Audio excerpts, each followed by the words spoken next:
तर एकनाथ शिंदे यांनी महेंद्र दळवी यांची समजूत काढलेली आहे। महेंद्र दळवी यांनी त्यांच्या मुलींचा अपक्ष फॉर्म भरला होता, समजूत काढण्यात आलेली आहे। स्वतः महेंद्र दळवी आपल्या सोबत जोडलेले आहेत। महेंद्रजी, काय नेमकं आश्वासन एकनाथ शिंदे यांनी दिलेलं आहे? तुमची समजूत काढण्यात आलेली आहे, काय नेमकं घडले चर्चेत? समजूत नाहीये। आम्ही पहिल्यांदा आदरणीय शिंदे साहेबांना या स्थानिक स्वराज्य संस्थेच्या निवडणुकी संदर्भात भेटायला गेलो होतो। आदरणीय भरत शेठ, महेंद्र थोरवे, कोकणातले माजी आमदार, संपर्क प्रमुख, जिल्हा प्रमुख असे आम्ही सगळे भेटायला गेलो।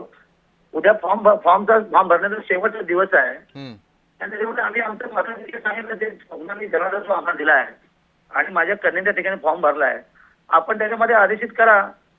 त्यांनी सांगितलं जोपर्यंत उद्याचा शेवटचा दिवस आहे, 4 तारखेला फॉर्म पाठी घेण्याचा दिवस आहे, तोपर्यंत आपण सगळ्या गोष्टी चर्चा होईल।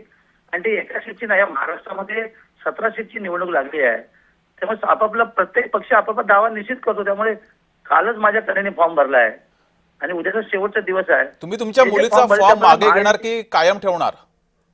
नाही, आता शेवटी पक्षात वरिष्ठांचा आदेश, आदरणीय शिंदे साहेबांचा आदेश आमच्यासाठी खूप महत्वाचा आहे आणि आम्ही आमची कैफियत जी आहे, आमचं म्हणणं साहेबांसमोर मांडलं की तो आपला अधिकार आहे जनतेने दिलेला, कारण आपण सर्वाधिक मताधिक्य घेऊन आज कोकणामध्ये सगळ्यात जास्त मतांनी आहोत। तर आशावादी आहोत की महायुतीच्या माध्यमातून ही सीट शिवसेना सोडावी। जी, मात्र महेंद्रजी, ही विधान परिषद राष्ट्रवादीला देऊन पालकमंत्रीपद शिवसेनेला दिलं जाईल अशी चर्चा आहे, यात किती तथ्य आहे?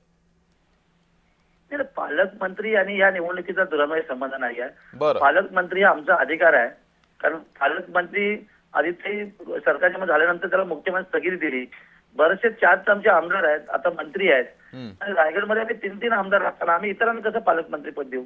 तो बरेचसे अधिकार तर नक्की माहितीच्या माध्यमातून तिन्ही वरिष्ठ नेते ठेवून देतील, तर असं नक्की करतील। आणि ह्या निवडणुकीत त्याचा दुरान्वय संबंध नाही। या निवडणुकीमध्ये स्थानिक लेवलला आमचा अधिकार आहे, जो सर्वाधिक मताधिक्य आमच्याकडे आहे आणि आम्ही क्लेम केलाय। क्लेम करणं आमचं कामच आहे, त्यामुळे आमच्या नेत्यांकडे आमची कैफियत मांडली। त्यामुळे उद्या शेवटचा दिवस आहे, उद्या नंतर या संदर्भात चर्चा नक्की होईल।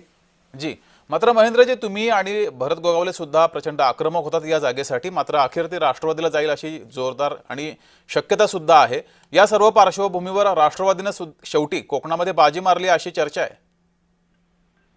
आजही आम्ही आक्रमक आहोत, आजही आमचं मागणं आहे आणि तिन्ही पक्ष म्हणजे महायुतीतले तिन्ही नेते या संदर्भातला उद्यापासून निर्णय घेतील। पण फॉर्म भरण्याची प्रक्रिया उद्या संपते, प्रत्येकाने आपापल्या यांनी फॉर्म भरलेला आहे।